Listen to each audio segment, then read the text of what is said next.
Can you believe it? During the Sengoku period, it wasn't the famous warlords who lived the harshest lives. Behind the glamorous tales of the warlords, ordinary, nameless commoners were living through an unimaginable hell. This time, we'll delve into the untold truth of how common people survived the Sengoku period. Warlords fought for honor and territory, but for the common people, simply living was a battle in itself. Famines, epidemics, and relentless warfare. They constantly lived side by side with death. First, their biggest torment was the food problem. Rice was a luxury, and they staved off hunger with coarse grains and tree roots. Fields were trampled, and harvests were confiscated. It was a daily struggle where not only tomorrow's food, but even today's was uncertain. Their clothing, made from rough hemp or straw, offered little protection against the cold and harsh weather. Most homes were crude pit dwellings or thatched huts. Leaky roofs were common, and winters brought bone-chilling cold. Malnutrition was commonplace, making commoners, with their low resistance, fertile ground for epidemics. The average lifespan was a mere 30s. Good health was a pipe dream, and many young lives were lost. Sanitation was also extremely poor. Waste and garbage were left unmanaged, leading to the spread of pathogens. Modern medicine didn't exist, and it was not uncommon for illness or injury to mean instant death. Child mortality was extremely high. It was close to a miracle for a newborn to survive to adulthood. Even young children were, without exception, treated as labor, forced into helping in the fields or gathering firewood. And what destroyed the lives of commoners the most was the warfare waged by the warlords. When battles broke out, farmers were forcibly conscripted and mobilized for transporting supplies or construction work. Villages near battlefields were often plundered for food and livestock, and their homes were frequently burned down. Homes plundered and burned. Commoners had no means to protect their property or even their lives. Many fled the flames of war, hiding in forests or mountains, or escaping to distant lands. Some even suffered the tragedy of being kidnapped and sold into slavery. Even if they survived the war, grueling labor awaited them, cultivating ruined land again and rebuilding their homes. They were forced to start from scratch every time a war occurred. Furthermore, the unreasonable rule by the samurai class also tormented commoners. For instance, the samurai's right to cut down commoners, Gomen, was a constant, death-adjacent terror for them.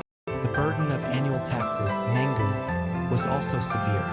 It was common practice, known as gokogamen, to surrender half of their harvest to the Lord.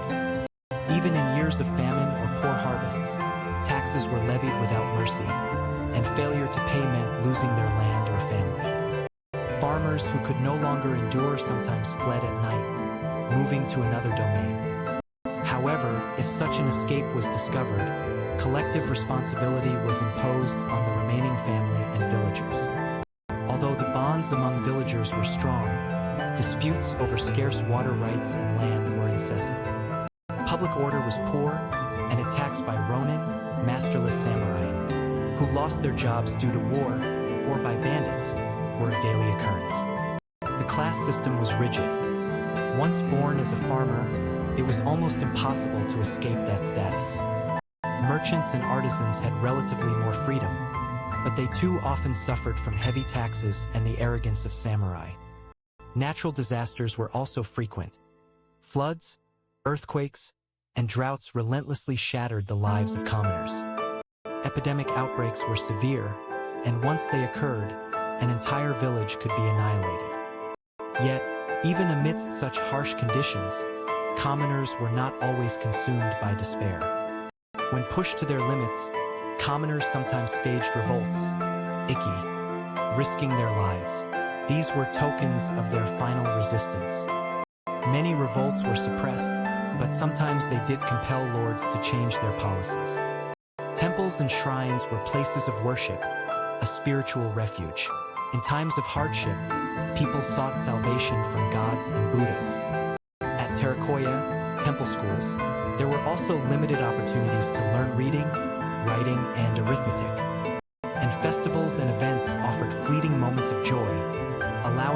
forget their harsh daily lives.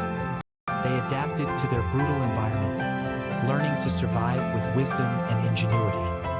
Despite the struggles of daily existence, they cherished their bonds with family and community. Behind the glamorous battles of the warlords lay the sacrifices and efforts of these nameless people. We, in the modern age, enjoy peace and prosperity built upon their hardships. History is often told by the victors, but the real drama lies in the shadows. Understanding the lives of these common people offers us, living in the present, many insights. We must not forget the resilient spirit and the cultural foundations built by these nameless commoners. Have you been able to reflect on their harsh daily lives and feel the depth of history? From now on, we will continue to dig deeper into the hidden sides of history that aren't found in textbooks.